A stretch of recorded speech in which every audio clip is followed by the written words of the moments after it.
में पहले तो 10-20 पहलवान होते ही थे। अब समय बदल गया, इसलिए अब तो पैंट शर्ट दिखाई देती है, जांग और भुजा तो दिखाई नहीं देती है, क्योंकि बाल्यावस्था से मोबाइल और कुसंग तो उनके अंदर संयम रह नहीं गया। एक दाना भी प्रसाद का अपमानित नहीं होना चाहिए। प्रसाद का एक कण भी ऐसा नहीं कि थोड़ा पाया और फिर डस्टबिन में फेंक दिया, महत अपराध। अगर उच्छिष्ट आपने अपमानित किया, डस्टबिन में फेंक दिया, तो तुम्हारी उपासना गई। कुछ हृदय में नहीं, केवल खाओ पियो शरीर सजाओ। मान लो हमारी प्रार्थना। हमने गुरुजनों को देखा, महापुरुषों, एक अगर महाप्रसाद का दाना नीचे गिर गया तो उसे उठा के मुख में पाया और फिर हाथ धोकर वहां ऐसे करके ऐसे लगाया। प्रसाद की महिमा। प्रसाद को देखते ही आसन से उठ खड़े हो जाना चाहिए। अगर बैठे प्रसाद है, खड़े हो गए, प्रणाम किया, 4 परिक्रमा की, तो कह रहे हैं इतने मात्र से ही उसके सारे पाप भस्म हो जाते हैं। कहीं विश्वास कि भगवान है, मेरी रक्षा करेंगे, भगवान है, मेरा सहयोग करेंगे। दृढ़ विश्वास, किसी भी स्थिति में विश्वास न टलने पावे, ऐसी शक्ति हमें दे न दाता, मन का विश्वास कमजोर हो। हर स्थिति में भगवत विश्वास करना, नाम कभी व्यर्थ नहीं जाता। इसीलिए मैं कहता हूं कि निरंतर नाम जप करो। अगर नाम में अंतर मिला और वासना ने अपना खेल, तो फिर तुम्हारा मन मलिन हो जाएगा, भजन की तरफ नहीं लगेगा और लगेगा अरे कोई लाभ नहीं, ये सब केवल अर्थवाद जैसी बातें की जाती है कि नाम जप करो तुम्हारा मंगल हो जाएगा, तुम निर्विकार हो जाओगे, तुम्हें परम शांति मिलेगी। कोटि कोटि जन्मों के भोग संस्कार हैं, कोई एक जन्म के थोड़ी। नाम सबको मिटा रहा है। एक जन्म के होते तो कुछ दिनों में साफ हो जाते। करोड़ करोड़ जन्मों के पाप भोग संस्कार हैं, उनको नाम मिटा रहा है। खूब अधिक से अधिक निरंतर नाम जप करो। है बहुत विचित्र है। थोड़ी देर आपको ऐसा लगेगा कि बस में हो गया, नहीं नहीं, वो नीचे पड़ा हुआ दांव लगा रहा है कि अब किस दांव से इसको पछाड़ो। होश में अगर काम शांत है तो विजयी मत मान लेना अपने आप को। वो बहुत प्रवीण है, आपको लगेगा मैंने गिरा दिया, ऊपर मैं बैठा हुआ हूँ, अब ये परास्त हो गया। नहीं, वो केवल अपने बल का संग्रह करके तुम्हें दांव में फांस के गिराने की चेष्टा वो सोच रहा है। जब तक जीवन है तब तक कभी ऐसा मत मान लेना कि मैं काम विजयी हो गया। फिर किसी को हीरा दो तो कांचा ही समझेगा, और दाम लगा के कांच दो तो उसको माथे पे लगाएगा। 1 लाख में खरीदा है, भले चमकीला रंगीन कांचा ही हो या सफेद कांच हो, और अगर फ्री हीरा दो तो उसको लगे हीरा फ्री कैसे दे सकता है, नहीं ये तो कांचा ही होगा। पैसा लगा फ्री सत्संग मिल रहा है तो समझ में नहीं आता, फ्री सत्संग मिल रहा है, फ्री एकांतिक मिल रहा है तो समझ में नहीं आता। पक्की बात समझो, भगवान नाम से बढ़कर के कोई साधना नहीं है, कोई साधना नहीं। ये आप देखो इन प्रसंगों को इसीलिए सुनाते कि आप पकड़ो, इतनी ऊंचाई पे चढ़ा हुआ महापुरुष जरा सा अहम में फिसल गया। और भगवान का भक्त जो भगवान का शरणागत है, भगवान कहते हैं अंतिम समय उसका स्मरण मैं बनता हूँ, मैं स्वयं उसका स्मरण बनता। जवानी जो है ये व्यतीत होनी चाहिए तपस्या में, जलने में व्यतीत होनी चाहिए, तो बुढ़ापा में वर्षा हो जाएगी। जलोगे तपोगे तो वर्षा हो जाएगी, और अगर पहले ही भीजे भोगों में पड़े रहोगे तो बुढ़ापा में सड़ोगे।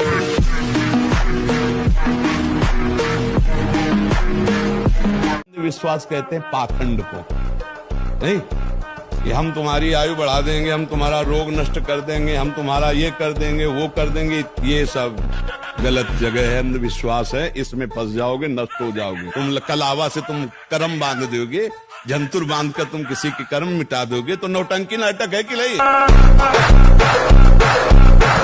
ये ड्रामेबाजी में कभी कोई मत फंसो।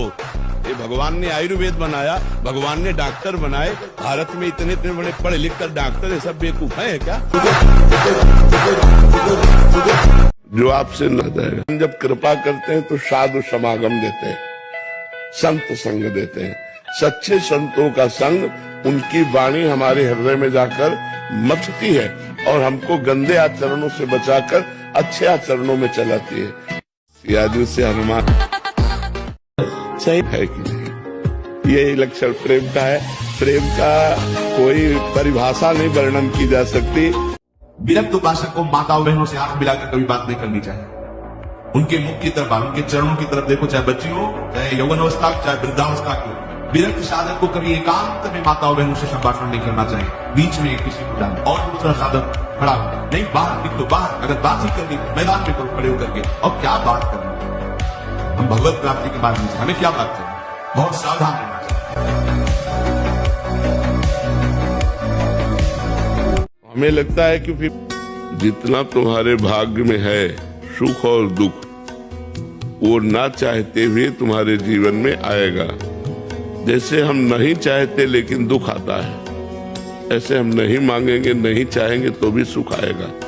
लेकिन हमें कायर बनकर नहीं बैठना, हमें अपने कर्तव्य का पालन करते हुए भजन करना है।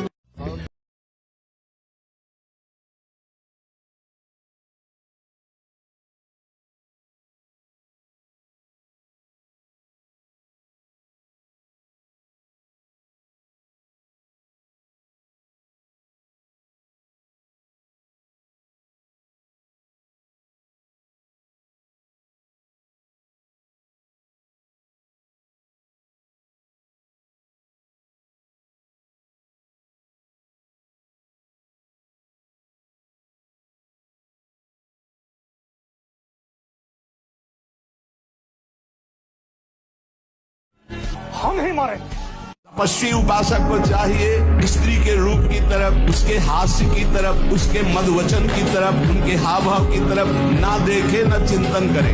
ब्रह्मचर्य व्रत में रत रहने वालों को अत्यंत सावधानी पूर्वक अपनी इंद्रियों को दर्शन, संभाषण, चिंतन से बचाना है।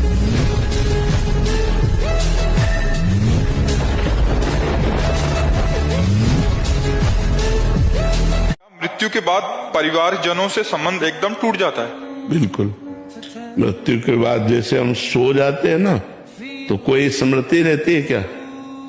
नींद में, गाढ़ी नींद में कोई स्मृति तो नहीं रहती, कौन कहाँ कैसा। अगर स्वप्न में है तो जो संस्कार हैं उनके स्वप्न आ जाएंगे, लेकिन गाढ़ निद्रा में कोई स्मृति नहीं रहती। तो गाढ़ निद्रा से भी ज्यादा विस्मरण कराने वाली मृत्यु है। मृत्यु के बाद इसी जन्म का आप देखो, माँ के गर्भ में 9 महीने रहे, कोई स्मृति है? एक सेकंड की भी स्मृति नहीं कि माँ के गर्भ में हम कैसे रहे, कोई ज्ञान नहीं। तो मरने के बाद किसी से कोई संबंध नहीं रह जाता, न बैंक बैलेंस से, न मकान से, न पत्नी से, न पुत्र से, कोई रिश्ता, पढ़ाई लिखाई, पद प्रतिष्ठा सब खत्म हो जाती है।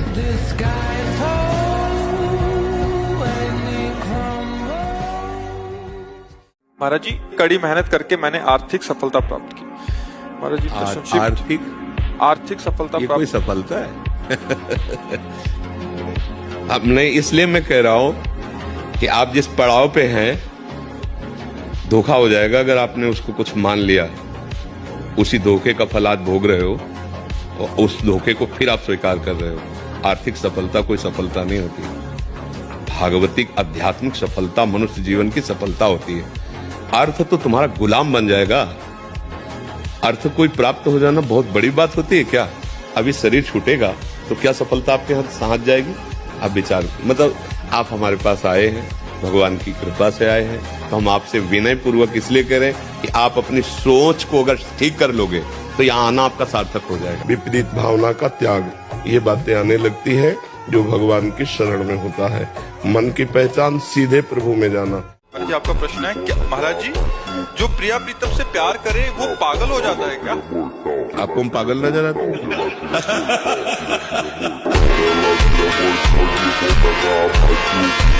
और बढ़ाओ माता, कुछ कर मत लेना, नहीं तो अनन्यता में फर्क पड़ जाएगा। एक बार रनवारी के महात्मा विचार किए कि द्वारिकापुरी दर्शन करने जा रहे हैं। श्री जी ने स्वप्न में कहा कि मत जाना, तुम हमारी दासी हो, वहां मत जाना। और उठे और विचार किया कि स्वप्न ही तो था, चले गए। वहां छाप लगती तप्त मुद्रा की, शंख चक्र आदि। वैष्णव प्रायः सौभाग्य होता है, लेकिन हमारा सौभाग्य नहीं होगा। हम प्रियादासी हैं, शंख चक्र की छाप हमारे लिए नहीं है, हरिदासों के लिए है। तो भगवत दास भाव से वो लगवाए, आ गए। कोई ध्यान श्री जी ने लाल ली आंखें, अब बड़े विकल हुए, फिर स्वप्न में आवाज आई, श्री जी ने दिखाई दी, पहले में श्री जी भी दिखाई दी। आवाज आई कि बाबा अब तो तुम हमारी दासी नहीं रह गई, अब तो सत्यभामा की दासी रह गई, क्योंकि चक्रकार का चिन्ह लगवा के आ गए, अब तुम हमारे निकुंज में प्रवेश नहीं पाओगे। वो विराग की आप कथा पढ़ के देख लो, शरीर भस्म हो गया, प्रगट शरीर भस्म, श्री जी नहीं आई। ये बात ध्यान रखना, कहीं किसी का जंतुर मत बनवा लेना गले में, बोले सनीचर का जंतुर है, घोड़े की नाल की अंगूठी है, क्योंकि वो अशुभ नष्ट हो जाएंगे। जब तुम्हें कहीं ऐसा लगे कि तुम्हारे ऊपर किसी का अनिष्ट होने वाला है, तो वृंदावन की नजर लगा लेना, फिर हमें बता देना कौन अनिष्ट है, कोई अनिष्ट नहीं कर सकता। चिते विनायक शुभ शुभ विघ्न करे नहीं, कोई हमारी बात को प्रार्थना को मान लेना, नहीं हमारे श्री जी की शरणागति में कलंक लग जाएगा। कभी झाड़ भूख मत छूकर बना, देखते ना ये शरणागत तो हो जाते हैं, लेकिन अपनी अनंत निष्ठा नहीं जान पाते। उन्हें कुछ बाहरी चक्कर तुम्हारी बुद्धि का चक्कर है। श्री जी के अनन्य हो जाओ, कहीं कुछ नहीं है, तुम्हें जहां लगता हो यहाँ डर है, वहां जाके बोले ना राधा वल्लभ श्री हरिवंश, अगर वो न डर जाए जिसे डर कहते तो हमें बताना, कोई डर नहीं, त्रिभुवन में डर नहीं। ये जो हम कह रहे हैं इसको अच्छी तरह समझ लो, और अपने श्यामा श्याम के अनन्य होकर के उनके नाम जब निरंतर लग जाओ। आप केवल एक भाषा हिंदी में ही बोलते हैं, अन्य भाषा क्षेत्र तक आपकी बात पहुंचनी चाहिए। महाराज जी आप इसका समाधान। अब हम क्या करें यार, भारत में पैदा हुए, हिंदुस्तान में, हमारी मातृभाषा हिंदी है, संस्कृत और हिंदी, इन दो भाषाओं का हमें ज्ञान है। इसके अलावा अंग्रेजी में आप जैसे बात करो, हाँ कुछ शब्दों का ज्ञान है जो बोलचाल भाषा में बोले जाते हैं ना। क्या तकनीक का सहारा नहीं ले सकते महाराज जी? अरे तकनीक तो बेईमानी कर रही है आजकल, नहीं कर रही है, किसी की भी आवाज से किसी को कुछ भी बुलवा दे। एक हमको हमारा ही वीडियो दिखाया कि दीपावली आ रही है, आप ये लीजिए, आप ये लीजिए तो आपको बड़ा शुभ होगा। हमने कब बोला? तकलीकी से सब बुलवाया जाता है। लिखित को तो आ सकता है महाराज जी, जैसे हिंदी में आपका कोई एक वाणी है ब्रह्मचर्य के ऊपर है, तो उसको हम अलग अलग भाषाओं में बदलाव कर सकते हैं महाराज जी। बट बहुत सारे आजकल वीडियोस आ रहे हैं, मतलब आप प्रचार प्रसार कर रहे हैं कि ये पानी पिए तो बहुत अच्छा होगा आपके लिए। तो हमें लगता है कि अगर हमारे हिंदुस्तानी सुधर जाए तो इतना ही हमारा बहुत बड़ा बाबा जी बनना सार्थक हो जाएगा। गोस्वामी तुलसीदास जी कहते हैं शरणागत के, प्रणत माने शरणागत के परिवार को भगवान पालते हैं। चिंता न करो, चिंतन करो। कई बार हमने सत्संग में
का नाम था कर्मचंद, एक का नाम धर्मचंद। धर्मचंद बचपन से भगवान का नाम जप करते थे, और जो कर्मचंद छोटा भाई था उसका स्वभाव संतों को देखते ही गालियां देने लगना था, बिल्कुल विपरीत। बड़े भाई को बड़ा दुख होता कि एक ही माँ के गर्भ से उत्पन्न हुए और ये हमारा छोटा भाई इतने दुष्ट स्वभाव का, इतना पापाचरण करता है, क्या इसका कभी कल्याण होगा। तो एक दिन अयोध्या से मंडली गुजर रही थी, तो धर्मचंद का स्वभाव था साष्टांग दंडवत की पूरी मंडली को निमंत्रण किया घर में सब संत भोजन पा ही रहे थे कि ऊपर का कमरा उसका था। वो निकला वहीं से, संतों को गालियां देते हुए। संतों ने धर्मचंद की तरफ देखा, उन्होंने हाथ जोड़ा, महाराज ये मेरा छोटा भाई है, ये शराब पीता है, मांस खाता है, व्यभिचार करता है, बहुत पापी है। जब सब संत प्रसाद पा चुके तो उन्होंने कहा क्या मेरे भाई का कल्याण हो सकता है। तो जो महंत जी थे उन्होंने कहा कल्याण हो सकता है। अब वो महंत जी जाके दरवाजा खटखटाए तो उसने समझा भाई है, तुरंत दरवाजा खोल। जे ही खोला तो तगड़े तंदुरुस्त थे, उठाया और पटक दिया उसको, और उसकी छाती में चढ़ के बोले राम बोल राम। अब वो शराबी आदमी घबरा गया कि अभी इतना तगड़ा महात्मा अगर बैठा रहा तो श्वास रुक जाएगी।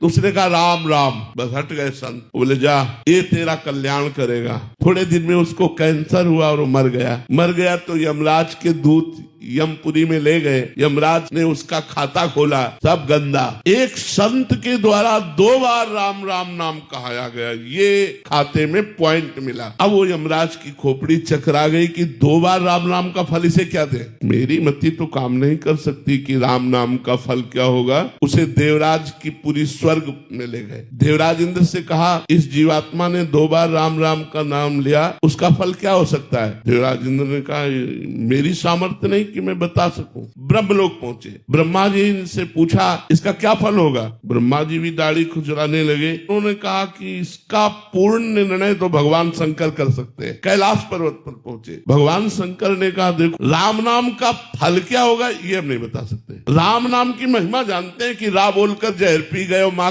बोलकर उसे बंद कर लिया, आज भी गले में इसलिए नीलकंठ नाम है। बोले ये तो साक्षात राम जी ही बताएंगे। साकेतपुरी पहुंचे, सिया राम जी कहा प्रभु उसका फल क्या हो सकता है। भगवान ने कहा उसे लाओ और मेरी गोदी में बैठा लो। उस जीवात्मा को गोदी में बैठा ला और कहा देखो फल तो मैं भी नहीं बता सकता, लेकिन फल प्रत्यक्ष देख लो कि ये जीव घोर नरकों को भोगता 2 बार राम राम कहा तो मेरी गोदी में आके बैठ गया, ये फल है। भगवान के नाम का फल ये संसार नहीं हो सकता। तो ये बात कि हम नाम जब खर्चा कर रहे तो नाम जब अविनाशी हो, खर्चा होने वाला नहीं। हाँ ये जरूर है कि हम भूल से असरफी को दे करके और नमक खरीद रहे हैं, ये गलती ना करें। नहीं, अगर आपने किसी भी देवी देवता का निमित्त बनाकर पशु की हत्या की है तो उस हत्या का अपराध आपको भोगना पड़ेगा। कोई देवी देवता हत्या से प्रसन्न नहीं होते। देवी देवता प्रसन्न होते हैं कि हम फलों की बलि दे रहे हैं, हम उपवास करें, उनके लिए तप सहे, उनके लिए कष्ट सहे। अन्न का गला उतारने में, पशु पक्षियों को, अबोध जीवों को मारने में कौन सी देवी प्रसन्न हो जाएंगी। वो जगत जननी है, जगदम्बा है, अन्नपूर्णा है, विश्व का भरण पोषण करने वाली। वो ये मूर्ख लोग हैं जो ऐसा समझते हैं कि देवी खून पीती। देवी खून पीती उनका जो जगत में हाहाकार मचा करके सीधे सरल लोगों की हत्या करते हैं, उनका खून पीती है। जैसे महिषासुर शुंभ काट करके इनको चला दिया। वो माँ विकराल के अपने ही पुत्र को इसलिए मार रही कि तू लाखों के नाश करता है, इसलिए तेरा नाश करूंगी। तो यद्यपि माँ जगत जननी ये छोटे छोटे बकरे पशुओं की हत्या से माँ प्रसन्न होने वाली नहीं। ये दुष्ट लोग हैं, ये मूर्ख लोग हैं जो इस बात को नहीं समझते हैं। अपनी दुष्टता को काबू में करो। किसी जीव की हत्या से कभी परमात्मा प्रसन्न नहीं होता। वो माँ रूप में परमात्मा हो, वो शिव रूप में परमात्मा हो, राम रूप में परमात्मा हो, वो किसी भी रूप में, वो एक ही परम तत्व परमात्मा है, दूसरा कोई नहीं है। इसलिए अगर कोई कहता है कि बिना इसके उपासना सिद्ध नहीं होती तो रामकृष्ण परमहंस जी ने कब बलि दी? जी नहीं। आप विचार करके दी। और साक्षात काली माँ उनसे बात करती थी। इनके जैसा कौन होगा? मतलब नहीं, अगर आपने किसी भी देवी देवता का निमित्त बनाकर पशु की हत्या की है तो उस हत्या का अपराध आपको भोगना पड़ेगा।